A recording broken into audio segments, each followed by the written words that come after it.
Hi, dear friends. We were discussing the FIOL principles in management. Today, we would like to finish this topic. The remaining principles of FIOLs are as follows. The next principle is principle of order.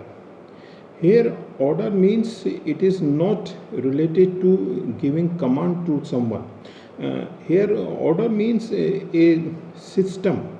Fayol says in a big organization where there are a number of persons are working, where there are a number of resources we used, so there must be a place for every person and there must be a place for everything. And secondly, which is more important, every person should be present at his own place and everything must be there at the place assigned to him, assigned to it. So in an organization, if there is no system or there is no order, the things will become very difficult to handle. So organization should follow the principle of order. The next principle of FIOL is the principle of equity. The equity principle say that for maintaining good relationship with employees or with other colleagues or subordinates, we should follow the policy of equity. Equity means there should be no VIP treatment given to any person, no partiality and no privilege. Equal importance is given to everyone. So it means every person who is working in the organization has his own importance, no matter whether he is working at the top level or he is working at the lower level or the bottom level. To some extent he is doing his work, to some extent he is giving his contribution to achieve the objective. So we should try to make an atmosphere in our organization where every person has his own importance and he is given due weightage, due regards, etc.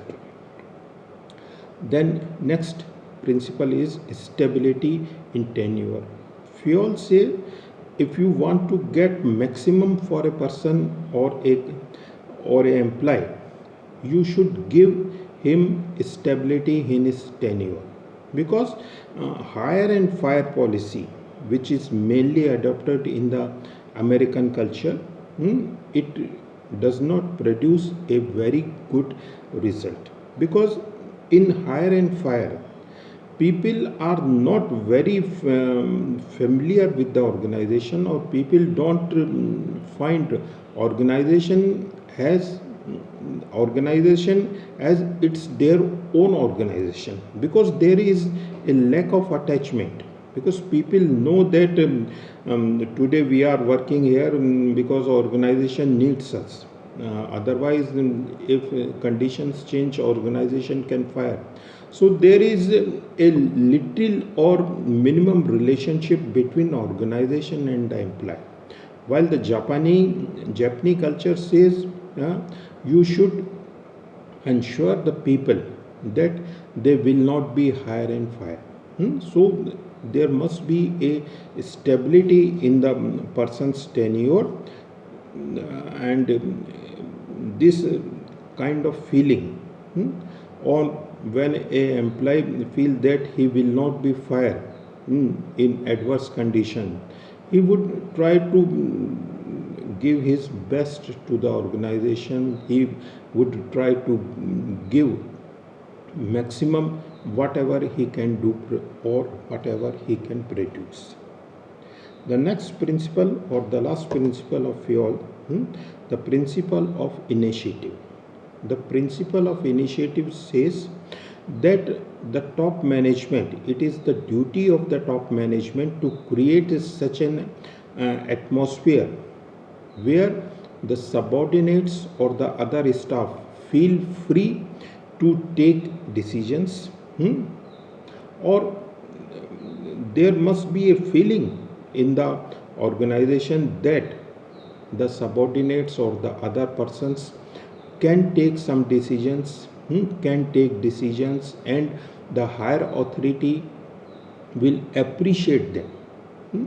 So it is the prime duty of the mainly the higher persons or the persons who are sitting at the key levels, that they create such an atmosphere where if an employee make a mistake, naturally when a person do something, he makes mistake, but if his intention is clear or he wants to do something new or he wants to give something to the organization, he should be appreciated.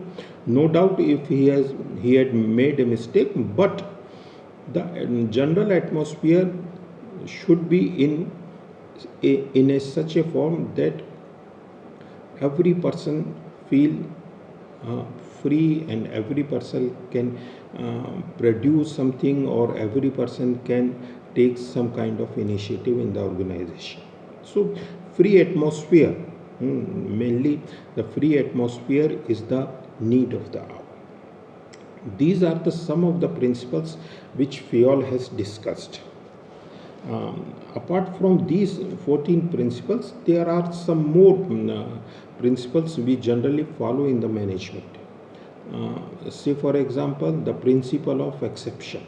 The principle of exception say, when once you delegate something to your subordinate, you should not interfere. Let the subordinate do. If you regularly interfere or you interrupt your subordinate, he cannot do or he cannot perform the duties. Let him give a free hand. Let him do something. Taking actions regularly or interfering him regularly or giving your unwanted advice to him regularly keep the morale down of the subordinates. So once you delegate it, once you given some authority to your subordinates, the subordinates must be given a free hand to do. In exceptional cases, the superior has power or he should interfere, but it should be only in exceptional cases. Then next principle, principle of balance. Principle of balance means in an organization we know that there are a number of departments, and each and every department has its own function, its own importance, etc. So there must be a balance between all the departments. No undue advantage or no undue importance must be given to an organization or to a department. So if we need or if we require a better coordination among different departments, principle of balance should be maintained. Next principle is principle of human relation. In organization, in any kind of organization, it is the human resource which has the maximum importance. So we should try to keep a better or good human relationship among our employees, because these human resources are our assets, and this asset is responsible to attain the objective organization. So it is the primary duty of the higher authority to make better relationship, to give enough opportunity to employees to grow or to show his caliber or show his skill. Due weightage should be given to the suggestions of the employees. Their problems should be sought out immediately, or whatever a higher authority can do for the betterment of their employees, they must do, they should follow. And next and last principle is principle of coordination. Earlier we had discussed that a number of persons working together, there must be a coordination among them. If one person is going in one direction and one department is going in one direction and another in another direction, certainly we cannot attain our objective. While a number of persons are working there, but they are working for attaining a common objective. So your activity, your functioning must be coordinate with your colleague, or your department activities must be coordinate with other department. So it is again mainly the duty of the higher authority to create such an atmosphere, to create such an environment in the organization where different persons in different departments work with helping one another, with coordinating with one another, so we can attain our objective economically and effectively.